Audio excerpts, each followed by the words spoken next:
Welcome back to another session of Church Administration 202. Today we're going to talk about the funeral ministry. It is impossible to overemphasize the importance of the funeral. Because of the associated grief, funerals are usually painful events. But if properly done, they are healing, restorative, victorious, and worshipful. Funeral rituals are universal. According to anthropologists, this means that they perform for all society some vital function in their social life. We will identify the basic purposes or the functions of the funeral in today's presentation. Now, what will you learn today? Well, you will learn the importance of a funeral. You will learn the 7 purposes of a funeral.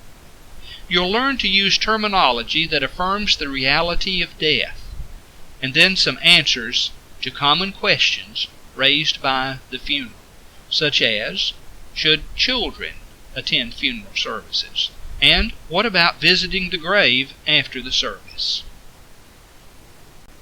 I cannot emphasize enough the importance of conducting a funeral service for individuals. This is a time that a minister needs to be at his best. It's a time that we love people, that we give them a good context to be able to express their grief. It's a time to allow the community of faith to come around these individuals to help them. Now, I want to encourage you to be an advocate for every person being given a proper burial, a proper funeral service. I did a funeral service for an individual on one occasion. It was a very sad occasion. It was an occasion where only myself and 3 individuals from the funeral home were present.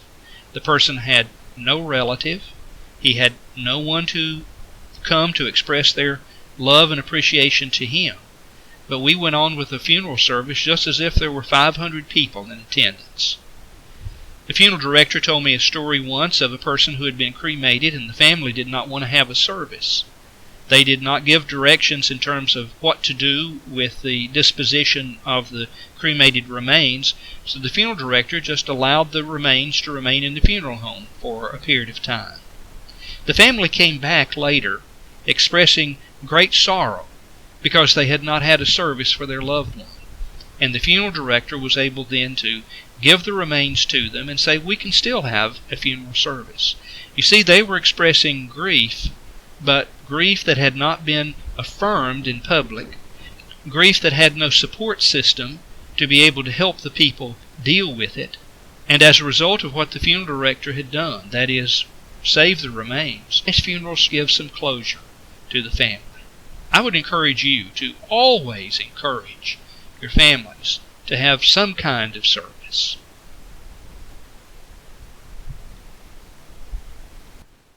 When you attend a funeral service, a natural question is, why are we here? Because someone dies, it's customary to have a funeral service. And that is true. That is a good answer. But let's go on to ask, why is it the customary thing to have a funeral service? Why has society developed and maintained this practice? Well, number 1, a funeral makes possible the expression of grief. Grief is a normal, necessary reaction to a loss. If it does not find expression in normal channels, it will affect the bereaved in other ways, in some cases for a lifetime. The funeral is society's therapeutic mechanism for bereavement. It encourages the expression of grief. The minister can play a valuable role in this process. Second, it's a time to honor the deceased. At a funeral service, we pay our last respects to the person who has passed away. We say by our presence, this person was significant in my life, and his or her death leaves a void. I simply must take note of what has happened. I want and I need to communicate this to the family, that this person was important. I need to commemorate this event in the company of others.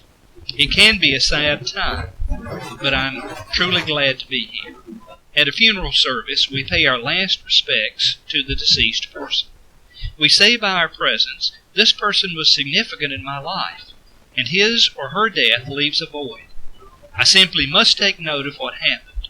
I want and I need to commemorate this event, that is, the death of my friend, in the company of other people. It is a sad time, but I'm truly glad to be here, grateful for this opportunity to honor my friend. The period of lying in state and the funeral and the burial ritual all compose a set of public events that focus upon the deceased, just as they also affect the bereaved. These are events that affirm the significance of the dead person. They also constitute the first step in restructuring the social world from which the deceased is absent. All of this requires that this final chapter be a fitting one for the life of the person who died. Now, there is an importance in visitation.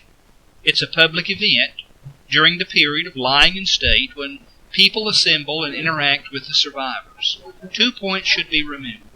The character of the individual should be reflected in this observance, and there should be many opportunities for people to express themselves about the deceased. Tailor the funeral service to the person who died. Lengthy, overstated, insincere outpourings of praise are repugnant. The reason for the funeral is, however, the person who has died. Thus a brief, truthful, carefully crafted eulogy is central.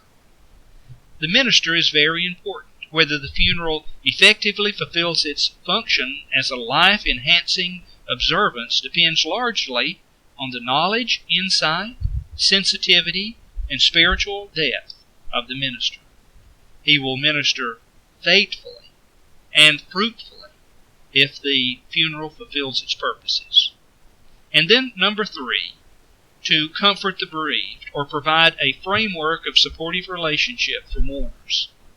The family of the deceased urgently needs the assurance that friends care. The funeral service is one way to meet this need. One way for us to say, I want to be with you. I want to share your grief and to ease the pain. I want to offer my love and to pledge my continuing concern. Death is a time when people circle the wagons in defense against that ancient foe, mortality. The funeral draws together the family, friends, in an expression of unity and caring. This supportive network is critically important in dealing with grief during the funeral and after. The minister can make significant contributions to the successful accomplishment of this purpose. The minister needs to know that he is not the entire social support network, however. Others may be even more helpful, at least at certain points. Old, deeply established ties of kinship and friendship may touch the mourner in ways that the minister cannot. And then number 4, to celebrate God's sovereignty over both life and death. At a Christian funeral, we worship God together. We recall with gratitude that although we do not know what the future holds, we do know who holds the future. So in a profound sense, we rejoice, knowing, as Paul said, that whether we live or whether we die, we are the Lord's.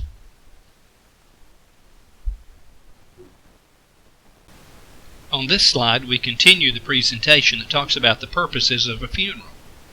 The first purpose we examined was to make possible the expression of grief, to honor the deceased, to comfort the bereaved, to celebrate God's sovereignty. And now we come to number 5. Number 5 is to give ourselves an opportunity to offer God all our honest feelings. Nobody is perfect, and human relationships are seldom, if ever, without blemish. Therefore, at death, there is an opportunity for us to come before the Lord and offer Him our honest feelings. These feelings will ordinarily be a mixture of emotions. Guilt and regret are often a part of that mix. We sometimes say, if only I had not said or done this or that. If only I had engaged in these words of affirmation before his or her death. We need to lay the whole burden of our emotions before God, remembering that God is with us. And then number 6, to remind ourselves of a continuing responsibility.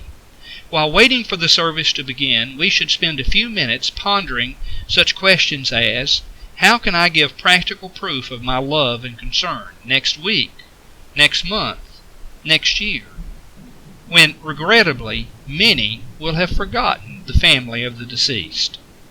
Grief is not healed in an instant. If the process is to continue, some of us must go on caring for a long time. Number 7. To recognize our own mortality and reinforce the reality of death. Individual and social adjustment to death requires that the bereaved family, friends, and community accept the reality of death itself. There is a tendency toward denial as a mechanism to avoid or postpone the pain of grief. The funeral forces attention upon and public acknowledgement of the death. The minister can do a number of things that help the bereaved come to grips with the reality of death. And now I want to share just some things that I hope will be helpful for you as observations I have made along my journey as a minister. Avoid euphemisms for death. Use the terminology that affirms the reality of death. I wouldn't use such words as or phrases as, he passed away, or he's no longer with us.